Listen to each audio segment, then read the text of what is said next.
From the latest Epstein files release continues, and last night President Trump's Justice Department said that it is not a crime to party with Epstein. You had years to come up with an excuse, and that's what you went with? Smart people don't like me, you know, and they don't like what we talk. This development caught everyone off guard. Fallon was the last person anyone imagined taking this stance. And that surprise factor? It's what makes everything so fascinating. Trump ending up as the focus of Fallon's sharp humor registered as something unusual. Far from the standard comedy we're accustomed to seeing, a meaningful change was happening, resembling a scenario where someone deliberately sidestepped conflict for ages, then suddenly charged straight toward it. Here's what matters most. It's not about cracking jokes at Trump's expense. The real intrigue centers on what made this occasion strike such a chord, standing distinctly apart from previous attempts. Well, guys, earlier tonight, President Trump launched his new prescription drug website, Trump RX. Yeah. Now you're able to buy Xanax from the reason you need Xanax. That's right, Trump RX is the only pharmacy where the dosage instructions are, a lot of people are saying too. Because last time I was having a lot of fun. We had a big crowd. We had 60,000 people, and I'm talking about the fact that I will never make it to heaven. I will never, ever. And I was being funny. I was trying to be, you know, you can't be sarcastic with them because they write your words. And before we move on, smash that like button and subscribe, because you know you don't want to miss out on this one. Throughout his entire professional journey, Fallon crafted his nighttime empire using an incredibly straightforward strategy. Maintain constant cheerfulness, embrace non-stop entertainment, and above everything else, avoid creating awkward moments. He transformed into the nation's reliable comfort zone during politically volatile times. Here stood the entertainer skillfully conversing with A-list celebrities, harmonizing alongside music industry giants, and skillfully navigating political minefields while never igniting any flames within his broadcast space. Today, President Trump traveled to Iowa to deliver a speech on the economy and energy. Yep, nothing better than a speech about energy from a guy who sleeps. Explains why recent developments surprised everyone dramatically. Fallon directed his sharp comedy directly toward Trump, using a deliberately strategic approach rather than his typical lighthearted style, triggering a genuine transformation. The atmosphere underwent an intense shift, with palpable tension filling the entire space. Well, guys, today in the Oval Office, President Trump sat down for an interview that will air on NBC before the Super Bowl. Yeah, Trump did the interview on one condition. Anytime he was asked about Jeffrey Epstein, he got to spin his chair around like The Voice. Evening comedy shows gradually transformed into political war zones disguised as entertainment. Fallon, however, consistently established himself as the calm presence among a community of loud partisan voices. If someone said that to you at a Super Bowl party, you would slowly back away and call the police. Trump was like, partying with Epstein doesn't make me a criminal. No. The 34 criminal convictions do. Colleagues transformed their nightly monologues into political combat zones, while Fallon deliberately chose mainstream cultural commentary, trending digital content, and entertainment-focused material centered on famous personalities. This calculated approach shielded him from harsh criticism throughout extended periods. Simultaneously, this strategy attracted backlash from viewers believing comedy professionals should take definitive stances. Trump's increasingly polarizing political presence made maintaining Fallon's delicate balance progressively challenging. Audiences immediately noticed something substantial had changed when this recent bit aired. His commentary possessed a sharpness indicating thoughtful preparation instead of spontaneous improvisation. He confronted controversial subjects head-on, using meticulously structured material that directly addressed Trump's authority, ongoing legal troubles, and political rhetoric without any restraint. Certain audience members applauded, interpreting this as overdue responsibility. Others experienced feelings of abandonment, arguing he'd discarded the impartiality defining his brand.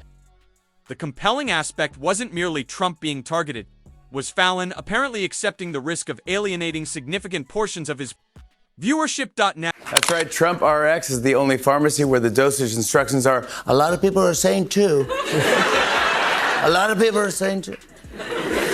Well, get this, I saw that Trump plans to install a statue of Christopher Columbus at the White House. Grasping the significance requires examining Fallon's complicated Trump-related past. Several years ago, during Trump's initial political emergence, Fallon conducted an interview widely criticized as excessively cordial. That overly warm conversation evolved into a powerful symbol within extensive discussions questioning whether entertainers were legitimizing political personalities rather than challenging them appropriately. Fallon subsequently acknowledged the interview generated serious repercussions, confessing the negative response blindsided him entirely and compelled a complete reassessment of his political satire methodology. This latest confrontational moment didn't appear spontaneous because Fallon integrated it within an expansive comedic framework addressing responsibility, media chaos, and the absurd spectacle contemporary governance has transformed into. Rather than isolating Trump as a singular target, he embedded the critique within America's larger political turbulence and dysfunction. Speech on the economy and over an hour on Sydney Sweeney's new lingerie line. Meanwhile, a new poll found that Trump's approval rating on immigration has dropped to a record low. This technique enabled him to deliver critique while presenting it as observations regarding a framework thriving on spectacle. Through positioning Trump within that comprehensive context, Fallon sidestepped appearing vindictive, despite underlying implications suggesting a more aggressive perspective. A commercial dimension also influences this evolution. Evening broadcast entertainment operates within ruthlessly competitive circumstances where maintaining significance requires sustaining audience attention. Throughout an era dominated by shareable content and platform algorithms determining visibility, hosts cannot risk appearing detached from prevailing discussions. Fallon's decision to directly confront Trump potentially reflects tactical awareness. Cultural importance necessitates definitive positioning rather than perpetual neutrality. Audiences gravitating toward perceived authenticity increase engagement levels, regardless of agreement with expressed viewpoints. Fallon entered that dialogue decisively. He demonstrated that even entertainers preferring harmonious environments eventually reached thresholds where continued silence registers as less genuine than vocal participation. Yeah, they said that it's not a crime to party with Jeffrey Epstein, which is pretty much like saying it's not a crime to have brunch with Jeffrey Dahmer. You know, it's just, hey, this chicken finger has a ring on it. Trump's persistent media tactics represent another crucial element in this equation. Trump has consistently demonstrated exceptional skill at transforming negative commentary into motivational energy for his supporters, reframing evening comedy ridicule as proof that establishment institutions despise ordinary citizens. Fallon's production team certainly comprehends this dynamic, making their choice to deploy pointed comedy particularly noteworthy. The bit maintained careful equilibrium between mockery and moderation, indicating the objective wasn't provoking outrage, but communicating a recalibrated position. The humor functioned as analytical commentary rather than aggressive assault. Yet undeniably, this represented a meaningful transformation. Fallon's monologue construction emphasized this evolution through deliberate pacing and storytelling architecture. Audiences witnessed an entertainer who'd absorbed previous criticism and concluded that excessive caution undermined his authenticity. Others maintained skepticism, interpreting the performance as strategic alignment with prevailing media sentiment. Regardless of individual perspectives, the fundamental conclusion remains: Fallon shattered his established formula, and formula disruption captures attention in ways predictability consistently fails to achieve. I was happy to do the interview because now we could say 100 million people watched the Super Bowl thanks to me. They all tuned in for the... Recognizing comedy's broader cultural transformation holds equal importance. Political mockery has evolved from sporadic punchlines into the fundamental pillar supporting evening entertainment programming. Performers no longer function solely as amusement providers, they've become societal analysts, whose opening segments possess genuine power to influence collective perspectives. Fallon's choice to confront Trump demonstrates this metamorphosis, accepting that maintaining impartiality during divisive periods can register as weakness rather than fairness. Through more assertive engagement, he established himself squarely within contemporary satire's framework instead of observing from the margins. The scheduling of this confrontation introduces another intriguing dimension. With electoral competitions intensifying and governance pressure escalating, every public declaration carries heightened significance. Fallon's observations arrived precisely when media storytelling reaches maximum intensity and viewers remain exceptionally alert to any atmospheric changes. That environmental context magnifies impact dramatically. The material was concise yet multi-layered, eschewing provocative terminology while maintaining precise direction. Fallon's presentation merged wit with controlled demeanor, ensuring the assessment registered as deliberate rather than impulsive reaction. Of Trump's last MRI. Well, listen to this. I read about a company that's hoping to build the first ever hotel on the moon. This is real, and they even released an ad to promote it. Yeah, check this out. This measured methodology indicates the choice to confront Trump wasn't spontaneous improvisation, but rather deliberate consideration embedded within the program's transforming character. The digital discourse following the performance illustrates how fragmented viewer expectations have grown. Advocates applauded what they interpreted as overdue candor, viewing Fallon's approach as evidence of meaningful maturation. Detractors labeled it calculated opportunism, contending he was merely repositioning himself to align with prevailing cultural currents. Reality likely exists somewhere between these polarized interpretations, representing both authentic personal evolution and shrewd professional maneuvering. This methodology generates a compelling dynamic. The comedy challenges without projecting hostility, yet still delivers an unmistakable impact. That equilibrium potentially demonstrates greater influence than direct aggression because it welcomes broader audience participation. As the footage continues circulating, it reinforces the concept that transformational moments resonate profoundly with audiences. Viewers gravitate toward narrative progressions, particularly those featuring introspection or renewal. Fallon's historical Trump relationship provides the foundation that makes this development significant. Trump said that he's suing Harvard for $1 billion in damages. Yeah, but just in case he doesn't get it, he's also suing Cornell as his safety school. It's not a fair fight when Harvard's lawyers went to Harvard Law and Trump's lawyers went to 1-800-LAWYER, you know? In narrative terms, this represents personal transformation unfolding instantaneously on a nationwide platform.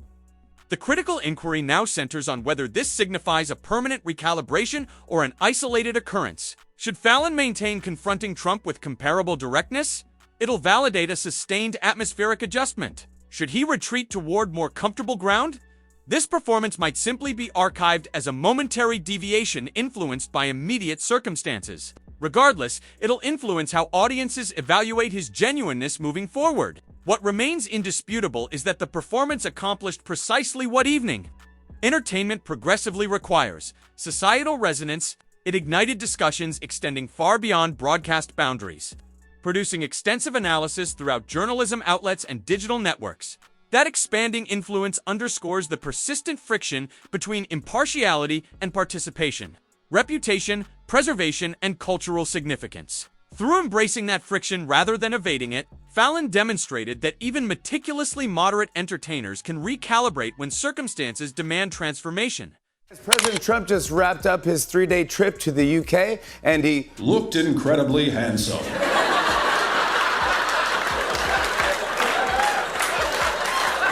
As always, his tie was exactly. Comprehensive narrative developing here centers on evolution. Evening broadcast entertainment doesn't remain stagnant, transforms according to viewer expectations, governance, atmospheres, and marketplace pressures. Fallon's latest observations demonstrate his recognition that maintaining static positioning within a rapidly shifting environment presents unique hazards. Whether motivated by authentic beliefs, calculated tactics, or a combination thereof, this confrontation marks a meaningful milestone in his career trajectory. As debates continue regarding this transformation's implications, one element remains unmistakable.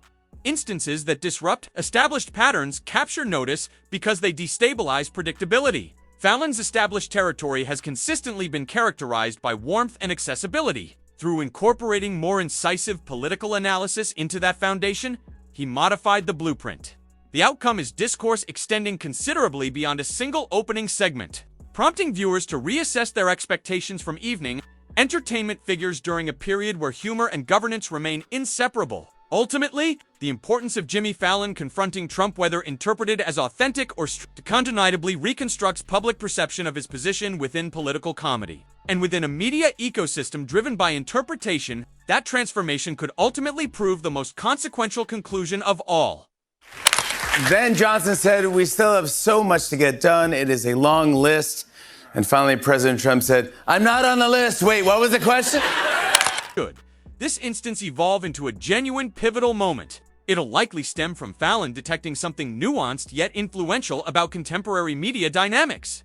Viewers no longer compartmentalize entertainment separate from authority, and the expectation that prominent personalities maintain political distance music has disintegrated within a climate where remaining silent registers as endorsement. Through directly challenging Trump, Fallon may have acknowledged that impartiality under specific circumstances appears less like equilibrium and more like evasion. That realization alone signals maturation in comprehending his platform's responsibility. Additionally, there's the historical impact consideration. Evening entertainment figures become memorable, not exclusively through celebrity conversations or shareable content, but through their navigation of politically volatile periods. The most legendary personalities within this medium establish their standing by demonstrating unwavering perspective during chaotic eras. Simultaneously, Fallon's repositioning doesn't indicate transformation into an aggressive governance analyst. His fundamental capability remains consistent, packaging critique with an approachable wit that permits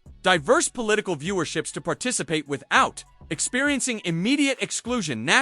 Protesters managed to project images onto the sides of Windsor Castle of Trump standing next to his good friend Jeff Goldblum.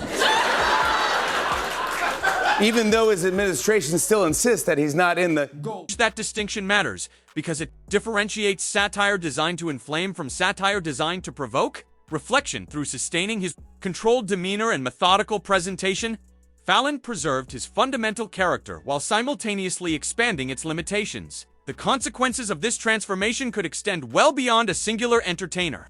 Evening comedy programming frequently functions as a collective gauge measuring societal sentiment, with individual broadcasts mutually shaping one another. Should Fallon continue advancing into more pointed political commentary territory, it could legitimize forthright participation throughout the entire entertainment category. Conversely, should he withdraw toward more cautious positioning, it might validate that even within comedy, bold approaches encounter boundaries.